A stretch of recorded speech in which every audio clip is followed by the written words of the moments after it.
Et Seigneur, je prie en ce moment que ton Saint-Esprit nous parle, qu'il transforme nos cœurs à travers sa parole et qu'il nous habilite à faire de grandes choses pour ta gloire et pour la joie de l'humanité. Tu dis, le peuple attend avec un ardent désir la manifestation des fils de Dieu. Je déclare qu'en ce jour, nous soyons habilités pour cette révélation, cette grande révélation de tes fils qui t'amènera la gloire et qui amènera la joie à ton peuple et à la création. Au nom puissant de Jésus-Christ, je déclare que toute personne qui écoute ce message devienne une solution pour sa génération, devienne une réponse aux questions de sa génération et de la création. Au nom puissant de Jésus-Christ, qu'aucune personne qui écoute ce message restera pareille, mais à partir de ce jour, leur vie change complètement. Au nom puissant de Jésus-Christ. Amen. Gloire à Dieu. J'espère que vous allez bien. Nous avons un sujet très important aujourd'hui. Vous vous souvenez, le mois passé, qui était le mois de juin, nous avons parlé de la puissance. Parce que juin était notre mois de puissance. Et le mois de juillet est notre mois de gloire. Mais il y a une chose que j'ai vue entre la gloire et la puissance, c'est qu'il ne peut avoir la gloire sans la puissance. Partout où tu verras la gloire de Dieu, il y aura la puissance. Ces deux choses marchent ensemble. Et au départ, le Seigneur ne m'avait pas dit, juin sera le mois de puissance et juillet le mois de gloire. Mais après avoir donné le thème pour le mois de juin, il nous a donné un thème pour le mois de juillet. Et en ce moment même quand on priait, il a fait un lien entre les deux. Et il m'a dit, ma gloire ne peut être où ma puissance n'est pas. Également, ma puissance ne peut être où ma gloire ne sera pas. Mais pour que la gloire de Dieu puisse être quelque part, il faut que sa puissance soit manifeste dans cet endroit. C'est impossible de voir la gloire de Dieu, de voir la splendeur de Dieu, là où il n'y a pas la puissance. Et pendant longtemps, l'Église s'est focalisée sur les théories, sur une bonne façon d'expliquer les Écritures. Mais cette puissance qui accompagne les paroles n'était pas là. Et c'est la raison pour laquelle, malgré l'excellence dans la libération de la parole, la gloire de Dieu n'a pas été visible dans l'Église pendant longtemps. Mais voici une nouvelle génération et une nouvelle saison dans laquelle Dieu veut que sa gloire soit manifeste. Comme je nous disais la dernière fois, c'est son souhait que le monde soit rempli de la connaissance de sa gloire, comme le fond de la mer par les eaux qui le couvrent. Mais c'est impossible que ce souhait de Dieu soit réalisé sans que les personnes, sans que ces vases que nous sommes ne décident de manifester sa puissance. Alors, plusieurs vont se demander, mais comment avoir la puissance de Dieu? J'ai prié beaucoup, j'ai fait des choses, mais je ne vois pas cette puissance. La première chose à savoir, c'est la puissance de Dieu est déjà en toi. La Bible dit, il est capable de faire au-delà de tout ce que nous pouvons penser ou imaginer. À base de quoi? Selon sa puissance qui est en nous. Maintenant, chaque enfant de Dieu a la puissance de Dieu. Pour ceux qui se posent la question, pourquoi est-ce que je ne manifeste pas la puissance? Peut-être que je n'ai pas encore la puissance. Non. Chaque enfant de Dieu a la puissance en lui. Dis, j'ai la puissance en moi. J'ai la puissance de Dieu en moi. Plusieurs enfants de Dieu ne manifestent pas la puissance de Dieu parce qu'ils ne savent même pas qu'ils ont la puissance de Dieu. Lorsque tu reçois Christ dans ta vie, c'est le Saint-Esprit qui vient habiter ton cœur. Et c'est le Saint-Esprit qui est la puissance de Dieu. Le Saint-Esprit est celui qui amène ce que Dieu dit, ce que sa parole dit à être manifeste. Il est celui qui est responsable pour les manifestations. Jésus-Christ est la parole. Lorsque la parole est libérée, le Saint-Esprit se charge de voir cette parole arriver à son accomplissement. Donc ce pourquoi elle est sortie devrait se manifester. Ça, c'est le rôle du Saint-Esprit. Et c'est le même rôle de la puissance. La Bible nous dit, pendant la création, Dieu a dit quelque chose et cette chose s'est produite exactement comme il a dit. Mais avant cela, la Bible nous dit, l'Esprit de Dieu était en mouvant sur les eaux. Mouvait sur les eaux. The Holy Spirit was hovering over the waters. Et là, le Seigneur dit, que la lumière soit, et la lumière fut. Il fallait l'Esprit de Dieu pour que la manifestation de la parole puisse avoir lieu. De même, plusieurs enfants de Dieu déclarent des paroles ou déclarent des choses et ne voient pas une manifestation. Et pour cette raison, ils se disent, peut-être je n'ai pas cette puissance de Dieu dont on parle. Peut-être je n'ai pas cette puissance de Dieu que les autres voient, que les autres manifestent. Mais ça, c'est parce qu'ils ne sont pas conscients du Saint-Esprit qui vit en eux. Certains savent qu'ils ont le Saint-Esprit, mais ne savent pas quel est le rôle du Saint-Esprit dans leur vie. Donc voilà pourquoi ils pensent qu'ils sont vides de puissance, pourtant ils sont remplis. Notre thème d'aujourd'hui c'est comment déployer la puissance qui est en toi. Comment déployer la puissance qui est en toi. Tu sais déjà que tu as la puissance parce que le Saint-Esprit t'habite. Maintenant, comment déployer cette puissance qui est en toi? La première chose qu'il te faut pour déployer la puissance de Dieu en toi, c'est la connaissance. Et la connaissance vient de l'information que nous avons. Quelle est l'information que tu as? Quelle est l'information que tu as? Plusieurs enfants de Dieu, ils sont déjà enfants de Dieu, donc ils ont donné la vie à Christ. Mais quelle est l'information qu'ils ont par rapport à eux-mêmes? Quelle est l'information qu'ils ont par rapport à Dieu? Et quelle est l'information qu'ils ont par rapport à ce qui les a été donné? Tu dois avoir la connaissance de qui tu es et d'où tu opères. Pour déployer la puissance de Dieu, tu dois avoir la connaissance par rapport à ta personne. Qui est-ce que tu es devenu en Christ? Et à partir d'où est-ce que tu opères? Plusieurs enfants de Dieu pensent que parce que nous sommes ici-bas, nous opérons à partir d'ici. Non. Nous opérons depuis le ciel où nous sommes assis avec Christ. Et aussi longtemps que tu ne sais pas d'où tu opères, et aussi longtemps que tu ne sais pas qui tu es, c'est impossible de manifester ou de déployer la puissance de Dieu qui est en toi. La Bible dit, nous sommes des dieux. Jean chapitre 10, verset 34. Jean chapitre 10, verset 34, il est écrit. Jésus leur répondit, n'est-il pas écrit dans votre loi, j'ai dit, vous êtes des dieux. N'est-il pas écrit dans votre loi, j'ai dit, vous êtes des dieux. Et le psaume chapitre 82, verset 6. Legon sofranta acte coradietes. N'est-il pas écrit dans votre loi, même pas sa loi lui, votre loi, vous êtes des dieux. Il nous dit même qu'on a oublié qui nous sommes. Psaume chapitre 82, verset 6. J'avais dit, vous êtes des dieux. Vous êtes tous des fils du Très-Haut. J'avais dit, vous êtes des dieux. Car vous êtes des fils du Très-Haut. Vous êtes des dieux et vous êtes des fils du Très-Haut. C'est impossible de manifester la puissance de Dieu sans savoir que tu es un Dieu. Plusieurs chrétiens affrontent des situations comme les humains. Un humain ne peut changer quelque chose qui vient du monde spirituel. Tu dois te voir comme un Dieu pour déployer la puissance de Dieu qui est en toi. Donc plusieurs chrétiens ne déploient pas cette puissance de Dieu. Ils ne voient pas cette manifestation de la puissance de Dieu à travers eux parce qu'ils pensent qu'ils sont des hommes. Mais ma Bible me dit, nous sommes des dieux. Une autre chose, c'est, Dieu nous dit, tout pouvoir nous a été donné. Matthieu chapitre 28, du verset 18 à 19. Les condes carodis offrate prehetelis. Matthieu chapitre 28, du verset 18 à 19. Jésus s'étant approché leur parla ainsi. Tout pouvoir m'a été donné dans le ciel et sur la terre. Tout pouvoir m'a été donné dans le ciel et sur la terre. Allez, faites de toutes les nations des disciples. Kai. Les baptisant au nom du Père, du Fils et du Saint-Esprit. Allez et faites de toutes les nations des disciples. Allez et faites de toutes les nations des disciples. Mais avant de vous envoyer, qu'est-ce qu'il a dit? Tout pouvoir m'a été donné. Et ce pouvoir qu'il a reçu, il n'a pas besoin de ça au ciel. Donc qu'est-ce qu'il a fait? Il a mis ce pouvoir en toi. Dis, j'ai le pouvoir de Dieu. J'ai le pouvoir de Dieu. J'ai la puissance de Dieu.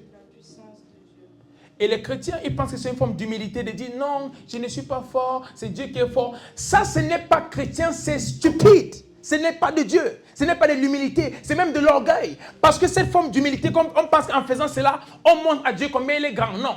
On respecte Dieu et on est soumis à Dieu en respectant sa parole. Il a dit, tout pouvoir m'a été donné. Et il a donné ce pouvoir à qui? À toi. Il te l'a remis.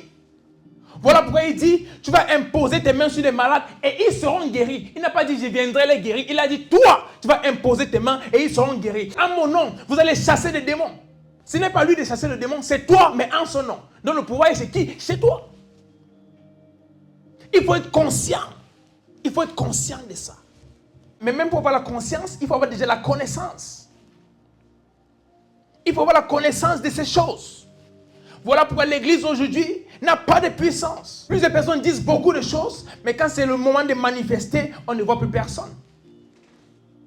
Parce qu'on a des théories qu'on ne peut appliquer, on a des théories qu'on ne peut pratiquer. Pourquoi? On a des doctrines qui ne sont pas alignées à la Bible. La Bible nous dit toute puissance, tout pouvoir nous a été donné. Et il nous envoie dans le monde pour faire des disciples. Il ne pouvait nous envoyer sans cette puissance. Donc s'il nous envoie et il nous demande de faire des disciples, c'est parce que cette puissance nous a déjà été donnée. Elle ne sera pas donnée, elle a déjà été donnée. Mais nous devons être conscients de ça. Nous devons avoir la connaissance du fait qu'elle a déjà été donnée. Voilà pourquoi il faut approcher des situations avec confiance. Approche des situations comme un Dieu. Parce que voilà qui tu es en Christ. Et cette puissance et ce pouvoir t'a été donné. Et la Bible nous dit, nous sommes assis dans les lieux célestes avec Christ. Éphésiens chapitre 2, verset 6. Thank you, Jesus. Canons et sovradolit. L'icône de grâce toprates. Éphésiens chapitre 2, verset 6. Il nous a ressuscités ensemble et nous a fait asseoir ensemble dans les lieux célestes en Jésus-Christ. Il nous a ressuscités ensemble et il nous a fait asseoir ensemble dans les lieux célestes avec Jésus-Christ. Il nous a ressuscités ensemble. Première chose. Qui veut dire nous étions morts avec Christ et nous avons été ressuscités. La deuxième chose, c'est un positionnement. Il nous a fait asseoir où? Dans les lieux célestes avec Christ. Ma question c'est, quand est-ce que tu es descendu ici sur terre? Parce que si tu opères comme un homme qui est ici, ça veut dire que tu as quitté le ciel où Dieu t'a placé. Maintenant, comment est-ce que c'est possible que Dieu te mette ensemble avec Christ dans les lieux célestes et tu commences à opérer comme un homme qui vient d'ici bas? Il faut opérer depuis là où tu te trouves et c'est dans les cieux avec Christ. Tu n'es pas descendu pour faire quoi que ce soit. Ton corps est ici, mais tu opères à partir de là où tu es. Tu opères à partir des lieux célestes où tu es assis avec qui? Avec Christ. Donc le même Christ qui est mort, tu es mort avec lui. Il est ressuscité, tu es ressuscité avec lui. Et il est maintenant assis dans les lieux célestes. Tu ne peux mourir avec lui, ressusciter avec lui et rester sur terre pendant qu'il monte. Non, tu es monté avec lui et tu es assis dans les lieux célestes. Et la Bible nous dit, il est assis à la droite du Père. Dans d'autres termes, si tu es assis avec lui, ça veut dire toi aussi, tu es assis à la droite du Père. Et la droite du Père, ce n'est pas un côté. La droite du Père, c'est l'autorité. La droite du Père, c'est la puissance. La droite du Père, c'est la puissance. Mais si tu n'es pas conscient de cela, tu ne vas jamais déployer la puissance de Dieu. Pourtant, elle est déjà en toi. Si tu ne sais pas qui tu es, tu ne peux déployer la puissance de Dieu. Si tu ne sais d'où tu es, en essayant de déployer la puissance de Dieu, tu vas échouer. Plusieurs personnes échouent pendant le moment de délivrance, pendant le moment de guérison et tout le reste. Parce qu'elles pensent qu'elles appellent un Dieu qui va descendre faire quelque chose. Non. Il a dit, tout pouvoir m'a été donné et je vous donne ce pouvoir. Donc maintenant, ce pouvoir n'est pas entre les mains de Dieu, c'est entre tes mains. La question c'est, qu'est-ce que tu feras de ça? Si tu veux chasser un démon, tu dois te voir dans les lieux célestes assis avec Christ. Tu dois le voir de cette hauteur-là.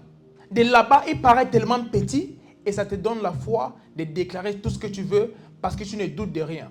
Vu qu'il est tellement petit à tes yeux, il va obéir. Mais si au lieu de te voir assis dans les lieux célestes avec Christ, pendant que tu déclares sur lui avec autorité, tu te vois ici-bas avec lui en Île-de-France, mon pote, ce démon n'ira nulle part. Mais absolument nulle part. Peut-être l'Île-de-France est même son territoire de gouvernance. Donc dans d'autres termes, en ce moment, vu que tu te considères comme étant en Île-de-France, qui est sous son contrôle, il est ton boss. Qu'est-ce que j'essaie de dire ici? On va prendre le cas de chasser un démon. Si tu approches un démon, comme quelqu'un qui vient et qui n'est pas sûr de s'il va partir, parce que tu te dis, c'est un esprit, toi tu es un homme, tu as juste donné ta vie à Dieu, mais tu es un homme. Donc, comment chasser un esprit? Si tu doutes du simple fait qu'il va sortir, rassure-toi, il ne partira nulle part. La délivrance, l'une des choses clés avec la délivrance, c'est la hauteur. Tu dois te voir à un certain endroit où les démons ne sont pas, pour les commander avec autorité. Tu dois te voir quelque part où la maladie n'est pas. Pour chasser la maladie. Tu dois te voir à un niveau où le problème face auquel tu es n'est pas. Donc pour que je parle à un démon et je sois sûr qu'il va partir, je me vois assis dans les lieux célestes avec Christ. Peu importe ce qu'il a envie de faire, il doit partir parce que d'où je suis assis, il ne peut dire non. Et parfois, lorsqu'il fait des délivrances, je dis à ces démons que tu sais que tu vas partir. Parfois, ils sont comme ça, ils sont très orgueilleux. Ils manifestent, ils essaient de te perdre le temps. Et je lui dis, fais tout ce que tu fais. Toi-même, tu sais que tu vas partir. Et parfois, j'insiste jusqu'à ce qu'ils disent oui, je sais qu'il va partir. Là, je n'ai même plus besoin de prier parce qu'il a déjà accepté la parole de Dieu qu'il vient de déclarer. Parce que j'ai cette connaissance-là. Même si je le laisse sans dire sort, il va sortir. Parce que lui-même, il a dit oui, je vais sortir. Mais tu dois savoir où tu es avant de déclarer ainsi. Plusieurs enfants de Dieu arrivent devant les situations et commencent à se demander, mais est-ce que ça va changer? Si tu n'es pas sûr que ça change, pourquoi tu perds ton temps? Mais l'assurance dans le fait que ce que tu vas déployer de ta bouche va changer la situation dépend de là où tu te vois. D'où est-ce que tu te vois? Ici sur terre ou là-bas au ciel avec Dieu? Donc, opérant de là-bas, toute autre chose devient petite à tes yeux. Et tu déclares avec foi, tu déclares ce que tu veux voir et la chose s'accomplit parce que d'où tu es, ta foi n'est pas perturbée. Mais lorsque tu te vois ici, au même endroit que ces démons, au même endroit que ces problèmes, ça perturbe ta foi. Il faut avoir une vision céleste de ta personne. Il faut voir combien Dieu te... Il faut voir comment Dieu te voit. Quand tu commences à te voir comme Dieu te voit, il y a des fois Dieu me parle et je me demande, c'est le même moi. Quand il t'appelle mon fils, il t'appelle mon serviteur, quand il t'appelle mon prophète, quel démon va faire quoi? Où? Qui Satan contre moi? Jamais. Jamais. Pourquoi? Je décide de me voir comme Dieu me voit. Lorsque je lis la parole de Dieu et je vois ce qu'il dit de moi, ça bâtit cette foi en moi. Mais cette foi peut être maintenue lorsque j'ai la connaissance de qui je suis et d'où j'opère. Je suis un fils de Dieu, je suis un roi, je suis un sacrificateur et j'opère depuis le ciel où je suis assis avec Christ. Avec cette connaissance, le diable est impuissant, je dis bien impuissant face à moi. Et c'est la même chose pour toi. Et je déclare qu'à partir de ce jour, cette connaissance fasse partie de toi au nom puissant de Jésus-Christ. Que tu connaisses et que tu te rendes compte de qui tu es en Christ et de là où tu es positionné et là où tu es assis avec lui. Et à partir de ce jour, tu verras la victoire dans tout ce que tu fais au nom puissant de Jésus-Christ. Après la connaissance, la deuxième chose qu'il te faut, c'est la méditation. Josué chapitre 1, verset 8. On va être un peu rapide aujourd'hui parce qu'on va prier un petit peu à la fin.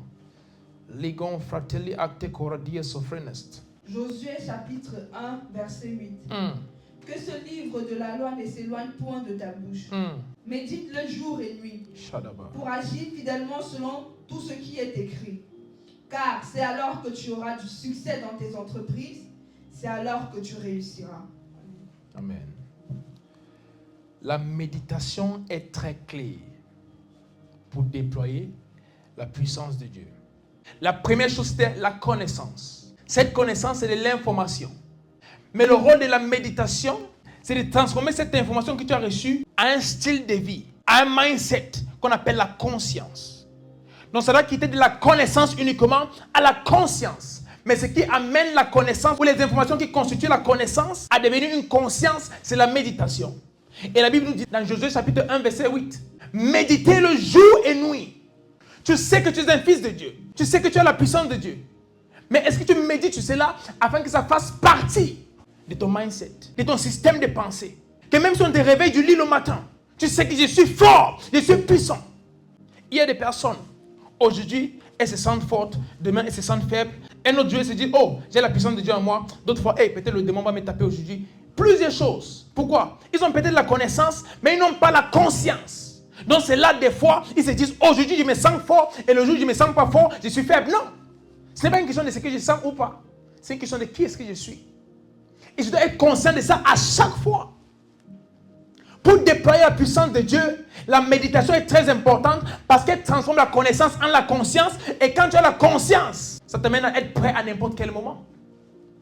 Je n'ai pas besoin de jeûner pour aller chasser des démons. Je n'ai pas besoin de jeûner et de prier longtemps pour aller guérir des malades. Dieu a dit, imposez vos mains. Parlez et les démons vont partir. Chassez-les. Même pas demander, chasse. Tu as déjà chassé quelque chose avant? C'est sors pas. Quitte d'ici. Sans respect, tu chasses la chose. Parce que la chose n'a pas d'importance. Il pourrait dire, faites sortir des démons. Accompagnez des démons afin qu'ils sortent. Il dit, chassez-les, chasse. Sors. La conscience. Mais pour la conscience, il faut la méditation. Après avoir eu l'information qui te donne la connaissance, la prochaine chose à faire, c'est bâtir la conscience de cela. Tu bâtis la conscience à travers la méditation.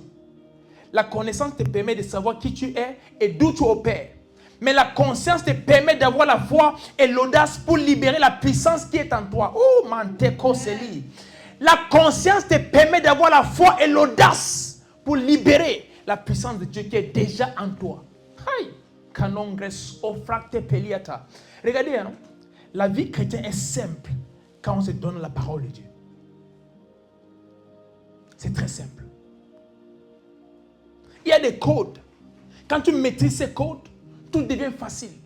Tu commences à opérer comme le Dieu que tu es. Il faut méditer sur la parole de Dieu.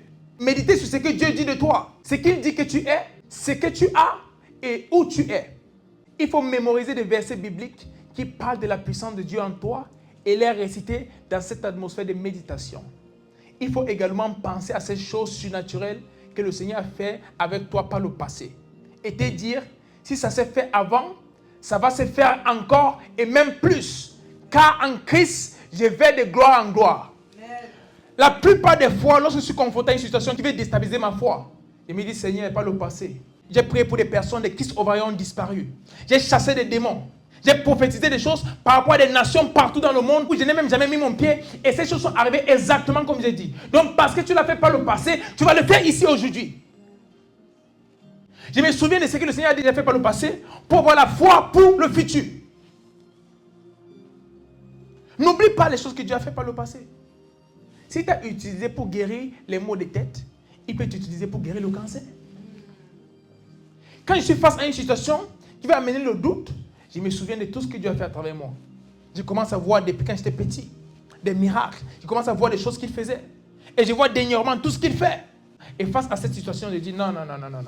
Ce n'est pas la première fois. Et c'est la même puissance de Dieu. Ce n'est pas une autre puissance. C'est la même puissance de Dieu. Alors si elle a marché pour d'autres choses, elle va marcher ici. Et je déclare que cette même puissance marche et opère dans ta vie à partir de ce jour. Que tu te souviennes de ce que le Seigneur a fait par le passé et qu'à présent, cela baptise en toi la foi et l'audace pour déclarer et les choses se mettront en place au nom puissant de Jésus-Christ.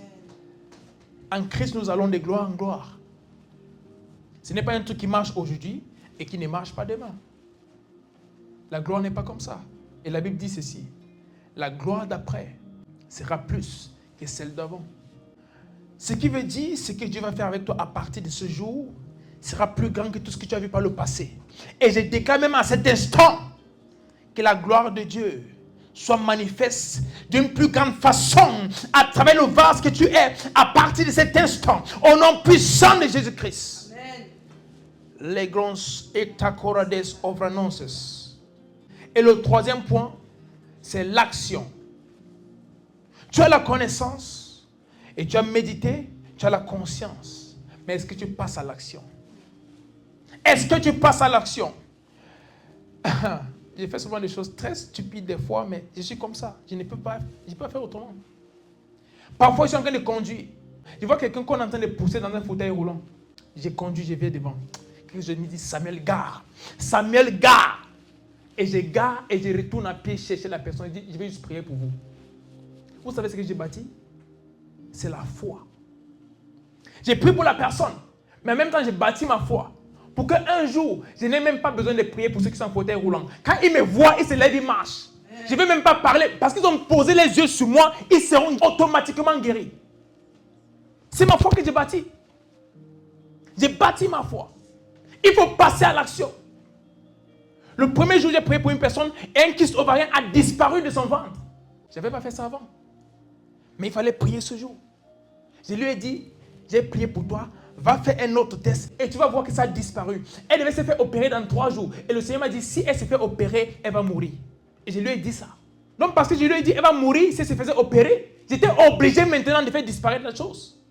Et j'ai prié pour elle. Et j'ai dit, j'ordonne aux anges de faire une opération maintenant et qu'ils enlèvent ça et qu'ils remplacent l'organe. Il lui a dit, va à l'hôpital, fais un test, ce n'est plus là.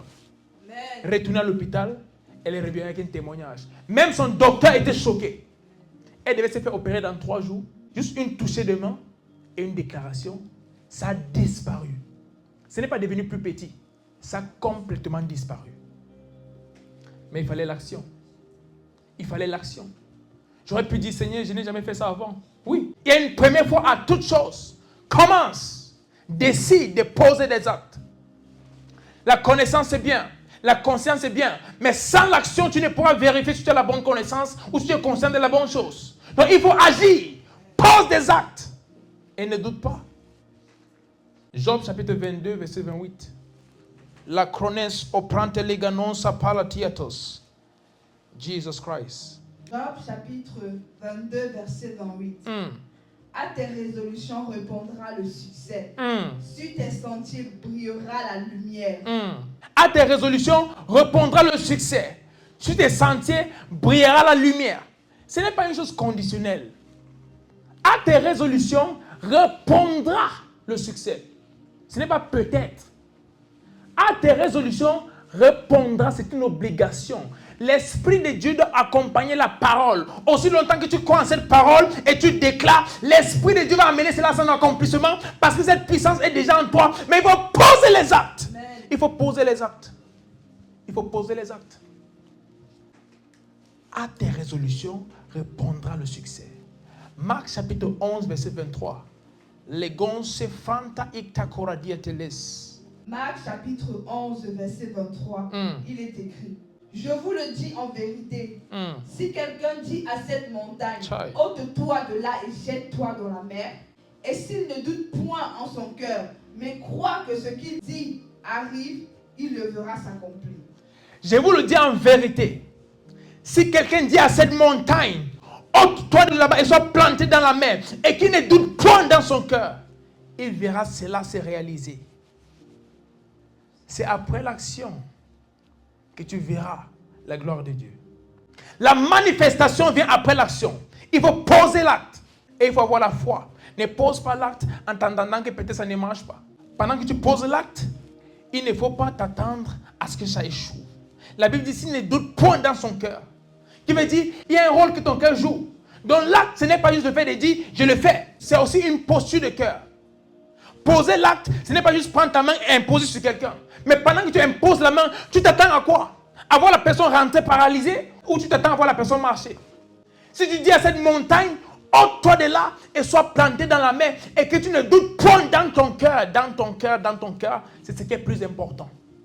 L'acte ne commence pas par ta main que tu poses à l'extérieur. Ça commence par la main que tu poses dans ton cœur. Est-ce que tu t'attends à un changement parce que ta main touche la personne? Ou tu touches pour voir si un courant va passer dans ton corps? Tu n'es pas l'électricité. Crois en la parole de Dieu. S'il a dit tu vas imposer tes mains et des malades seront guéris, pendant que tu imposes les mains dans ton cœur, crois que les malades seront guéris. Crois que les malades seront guéris. Parce que c'est écrit. Et la Bible dit, il n'est pas un homme pour mentir, ni le fils d'un homme pour se repentir. Tu peux lui faire confiance. Il faut poser l'acte. Tu déclares avec foi et autorité, sachant déjà que ce que tu commandes va se faire parce que tu es au-dessus de tout et rien ne peut désobéir à tes ordres. Tu dois savoir qu'en tant qu'enfant de Dieu, rien ne peut désobéir à tes ordres parce que tu es un Dieu. N'aie pas peur de donner des ordres. Tu es un Dieu. Par exemple, les démons sont trop orgueilleux et aiment le spectacle. Si tu ne démontres pas un certain niveau d'autorité au point de même les mépriser, ils risquent de faire honte. Ils aiment l'attention et sont trop orgueilleux. Pour cette raison, il faut les rabaisser. Il faut les parler avec autorité. Ce n'est pas des négociations, mais des ordres qui doivent être absolument exécutés sans négociation. Quand tu approches des situations comme un Dieu, Marco Celis, tu déclares avec autorité, avec audace. Les personnes sensibles, il ne faut pas être là où je suis en train de faire des séances de délivrance. Il ne faut pas être là-bas. Je ne parle pas comme je parle toujours. Je suis quelqu'un de très doux et tout. Là-bas, je redonne bizarrement, mais terriblement. Parce que je dois montrer aux démons que celui qui est en face de toi n'est pas un homme, c'est un Dieu. Donc je donne des ordres aux démons, pas possible. Je les rabaisse au plus petit. Et j'ai fait cela à cause de l'information que j'ai. Dieu m'a placé au-delà de tout. Je suis assis dans les lieux célestes avec Christ. Et sachant que les démons, lorsqu'ils savent que tu n'es pas conscient de ta position, ils vont rebeller. Ils vont même essayer de te faire honte. Et moi, j'aime pas ça. J'aime pas ça. J'aime quand les choses sont faites selon la parole de Dieu. Donc si c'est moi l'autorité ici, je dois pouvoir commander et les démons doivent obéir sans négocier. J'aime ça. Parce que c'est ce que la parole de Dieu attend de moi et c'est ce que la parole de Dieu attend de nous. Alors c'est très important de déployer cette puissance que Dieu a mis en toi. Mais pour que cela soit visible, pour que cela se manifeste, il faut poser l'acte. Il faut passer à l'action. Et je t'ordonne à partir de ce jour, passe à l'action.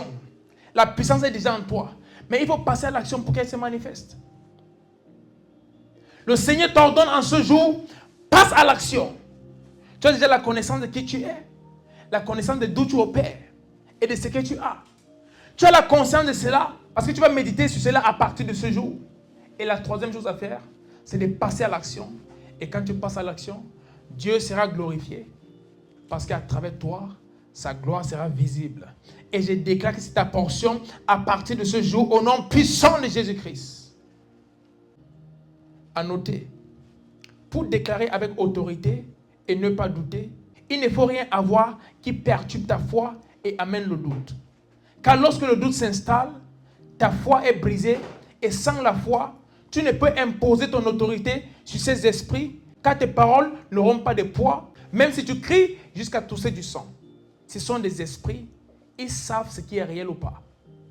Voici pourquoi vivre dans la sanctification est très importante. Le péché a été traité, mais vivre consciemment et continuellement dans le péché amène la culpabilité. Cette culpabilité amène la peur. Cette peur amène le doute. Le doute brise ta foi. Et sans la foi, tu ne peux déployer la puissance qui est en toi. Canon de là où c'est Félix. Il y a quelque chose. Cette autorité t'a déjà été donnée. Mais le diable, sachant que tu as de l'autorité, et s'il n'y a rien qui te perturbe, à chaque fois, tu peux déployer ce que tu as. Qu'est-ce qu'il amène? Il te laisse avec ton autorité. Par contre, il amène le péché dans ta vie. Donc, tu as la puissance de Dieu, tu as le pouvoir de Dieu, mais en même temps, tu vis dans la fornication. En même temps, tu es en train de voler. Dans ta banque, lorsque quelqu'un bouge, tu prends de l'argent, tu mets derrière. Tu vis une double vie. Et cela trouble ta conscience. Et lorsque cela est ainsi, c'est en ce moment que tu veux déployer la puissance de Dieu que le diable amène ces choses-là.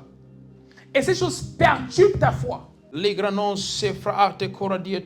Parce que cette culpabilité amène la peur amène le doute brise ta foi, et sans la foi, tu ne peux déployer la puissance de Dieu qui est en toi. Pour que ta foi soit toujours active et prête à chaque fois, tu dois vivre dans la sanctification. Il faut vivre une vie où le diable n'a rien sur toi. Ce n'est pas juste dire, je suis la sainteté de Dieu, je suis un enfant de Dieu, et parce qu'il a payé un prix sur la croix, je suis sauvé, et il n'y a rien contre moi. Ça, c'est vrai. Mais lorsque tu vis consciemment et continuellement dans le péché, ta conscience est affectée.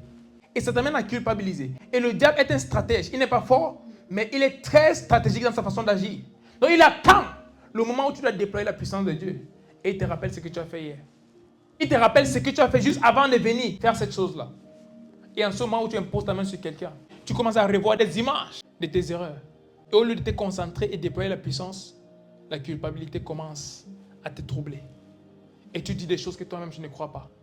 Tu dis sors, mais pendant que tu dis sors, tu vois une autre image. Au lieu de voir le démon en train de sortir, tu vois autre chose.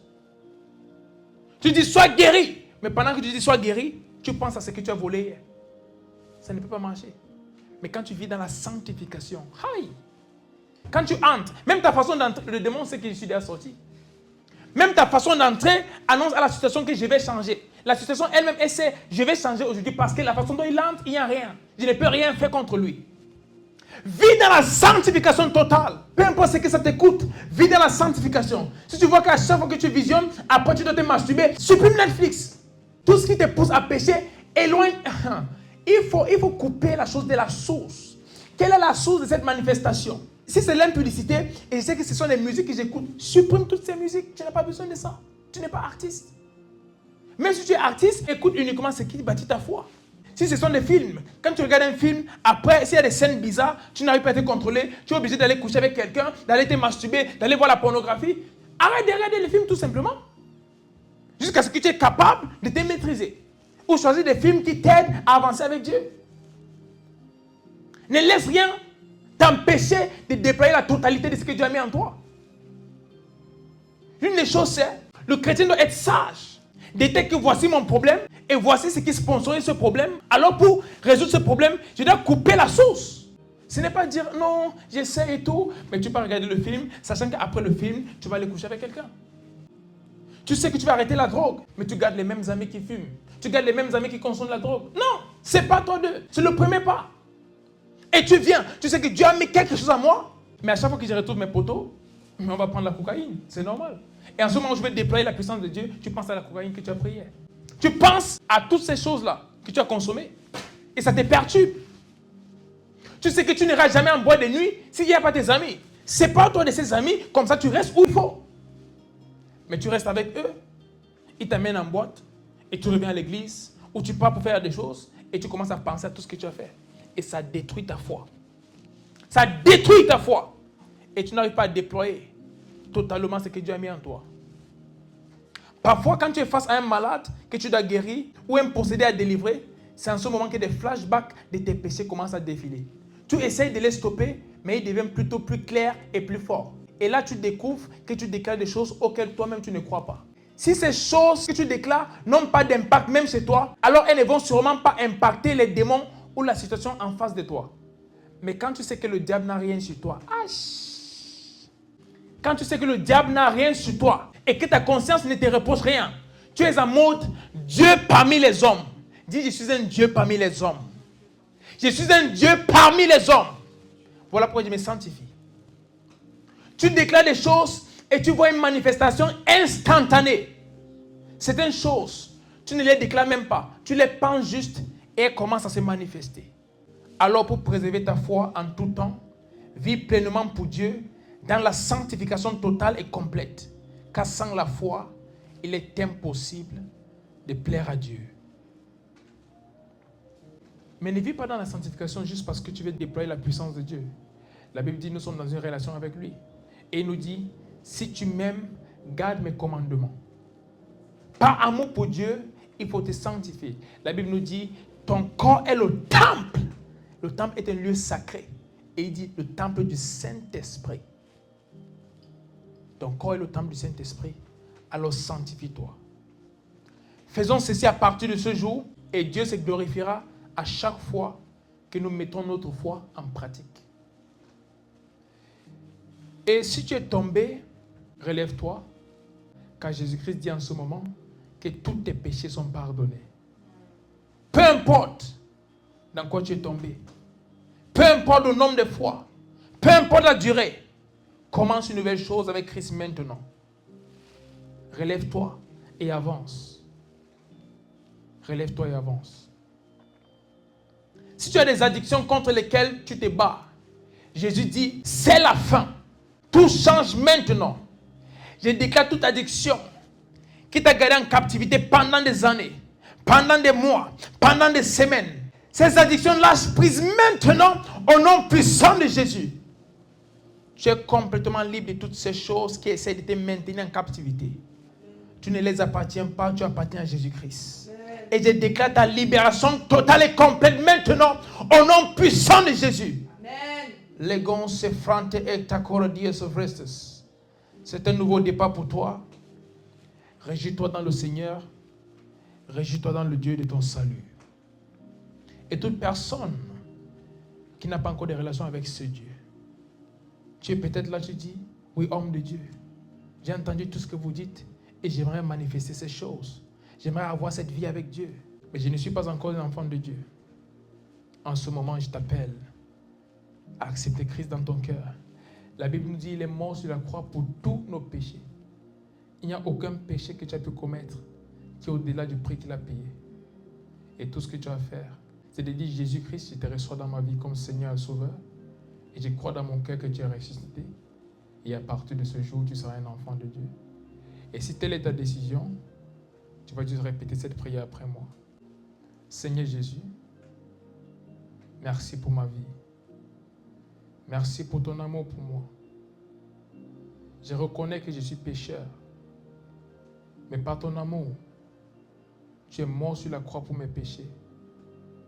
Et tu es ressuscité. Je confesse que tu es Seigneur et Sauveur de ma vie. Et par la foi, je reçois le don de la vie éternelle. Merci Seigneur, car je suis né de nouveau. Les choses anciennes sont passées. Et voici, toutes choses sont devenues nouvelles. Je reçois la grâce de vivre pour toi tous les jours de ma vie. Et en ce jour où tu reviendras, je serai avec toi pour toujours. Aide-moi à tenir ferme jusqu'à la fin et à marcher selon ton plan parfait pour ma vie. Dès ce jour et pour toujours. Au nom puissant de Jésus-Christ. Amen. Si tu as fait cette prière, félicitations à toi. À partir de ce jour, tu es un enfant de Dieu. Bienvenue dans le royaume de Dieu. Seigneur, j'ai prié pour ceux-ci qui t'ont accepté en ce jour. Fais une nouvelle chose dans leur vie. Fais une nouvelle chose dans leur vie pour ta gloire. Je déclare qu'ils sont préservés. Et tout ce qui était lié à leur vie avant ce jour est totalement déconnecté. Et seul le Christ est roi dans leur vie, aujourd'hui et pour toujours, au nom puissant de Jésus-Christ. Ils marchent dans ta volonté parfaite et ils accomplissent ton plan pour leur vie, au nom puissant de Jésus-Christ. Amen. Cherche une église où on enseigne la parole de Dieu et on enseigne les voies de Dieu. Une église exemplaire. Et va à cet endroit afin d'être encadré pour mieux connaître le Seigneur, marcher avec lui et accomplir sa volonté pour ta vie. Ok. Sois béni et je t'aime. Ok, en ce moment, nous allons prendre nos offrandes pour le culte d'aujourd'hui. Mais avant de faire cela, on va juste prier. On va prier un petit peu. On va prier pour ce message. Que ce message porte du fruit dans la vie de plusieurs. Et ceux qui l'ont écouté, qui portent du fruit. Où tu es, commence à déclarer que ce message porte du fruit dans ta vie, dans la vie de ton frère, la vie de ta soeur. Déclare maintenant que ça porte du fruit. Elianon de soprantelias. Raconeman de cora esto prahatea. Lante cose branta cora dia sovena. Merci Seigneur pour ce message. Merci Seigneur pour la transformation que nous avons reçue ce soir. Merci pour l'habilitation Seigneur que nous avons reçue par ce message. Et je déclare que ça porte du fruit dans la vie de mon frère. Ça porte du fruit dans la vie de ma soeur. Au nom puissant de Jésus-Christ. Les condes paliatoveina ante legonces. Lante practiquera non de saute. Même dans ma propre vie Seigneur. Je déclare un autre niveau de manifestation de ta puissance. De ta présence Seigneur. De ta gloire à partir de ce jour, au nom puissant de Jésus, liatando se prante kiranonces, la condema ante prate, liatezo prante kaida, que tu sois visible à travers moi, sois visible à travers moi, que lorsque j'entre quelque part, j'entre comme un Dieu, lorsque j'entre quelque part, Jésus-Christ est vu, lorsque je vais quelque part, tu es vu, au nom puissant de Jésus-Christ, et je déploie ta puissance pour te glorifier et pour la joie de ton peuple. Cette puissance que tu m'as donnée, elle est déployée, Seigneur, pour t'amener la gloire et pour amener la joie à ton peuple. À partir de ce jour, ça se manifeste à un autre niveau, au nom puissant de Jésus-Christ. Merci, Seigneur. Et je déclare, à partir de ce jour, nous allons conquérir notre monde pour Jésus-Christ. À partir de ce jour, nous sommes des champions. Nous sommes plus que vainqueurs. Et des grandes choses se font à travers nous pour la gloire de notre Seigneur et pour la joie de l'humanité. Au nom puissant de Jésus-Christ. Amen. En ce moment, nous allons donner nos offrandes, nos dîmes, nos sémences. Pour ceux qui sont en ligne, il y a un lien PayPal dans la description. Il y a également un numéro de téléphone à contacter si vous n'avez pas PayPal. Et vous avez d'autres moyens à travers lesquels vous allez donner. Et pour ceux qui sont ici, venons juste devant et mettons cela dans le panier. Et ensuite, on va prier. Likovranos et akiranos et practice. Merci Seigneur pour tes enfants. Merci pour ta gloire, ta présence en ce lieu. Merci pour les vies transformées. Merci pour une nouvelle chose qui s'est faite même dans ma génération. Merci Seigneur. J'ai prié pour ceux qui ont donné les offrandes, les dîmes, les semences. C'était avec eux très peu Seigneur, mais ils ont tenu à t'honorer à travers cela. Je déclare l'abondance au nom puissant de Jésus-Christ. Je déclare une nouvelle chose commence dans les vies, même à partir de cet instant, au nom puissant de Jésus-Christ. Je prie, Seigneur, qu'il ne manque de rien et qu'à chaque fois qu'ils sont dans le besoin, que le ciel pourvoie à tous les besoins, comme tu as promis dans ta parole. Que tu suscites des personnes pour être des aides destinées, Seigneur, qui vont les épauler à accomplir ton plan parfait pour leur vie, au nom puissant de Jésus-Christ. Et je déclare que tout mal, tout ce qui vient du diable, est très loin d'eux et de leur demeure. Au nom puissant de Jésus-Christ. Et pour ceux qui n'ont pas pu donner, Seigneur, je déclare que tu pourvois pour eux, afin que la prochaine fois, qu'ils soient capables de donner. Et je prie que tout ce que nous avons reçu comme offrande, comme sémence et comme dîme, soit multiplié et soit utilisé pour ton œuvre, afin que tu sois glorifié dans le monde, même en cette saison, au nom puissant de Jésus-Christ. Amen. Et Seigneur, je prie pour ton peuple en ce moment que nous rentrons, que ta gloire soit visible dans nos vies, en ce mois de juillet qui est notre mois de gloire, et même Seigneur à partir de cet instant jusqu'à la fin de nos vies, que ce soit une gloire croissante, tous les jours un autre niveau de gloire, au nom puissant de Jésus-Christ. Et je déclare qu'ils sont tous des solutions pour les générations. Ils ne sont pas des problèmes et ils ne rencontrent pas des problèmes, mais ils sont des solutions, au nom puissant de Jésus-Christ. Que lorsqu'ils arrivent quelque part, tout problème qui était là soit résolu parce qu'ils sont la solution. En ce jour, je déclare une nouvelle chose commence dans nos vies pour ta gloire, au nom puissant de Jésus-Christ. Nous voulons juste te dire, Seigneur, nous t'aimons parce que tu nous as aimés le premier et nous t'aimons sincèrement. Merci pour qui tu es. Toute la gloire à toi, Papa, pour les siècles et des siècles. Amen. Où tu es, salue quelqu'un et dis-lui tu es béni. Donc rendez-vous à notre prochain culte qui sera jeudi de la semaine prochaine. Venons toujours en attendant que le Seigneur se manifeste d'une autre façon. Venons prêts parce que Dieu va faire de grandes choses. Au nom puissant de Jésus-Christ. Amen. Amen. Que Dieu vous bénisse.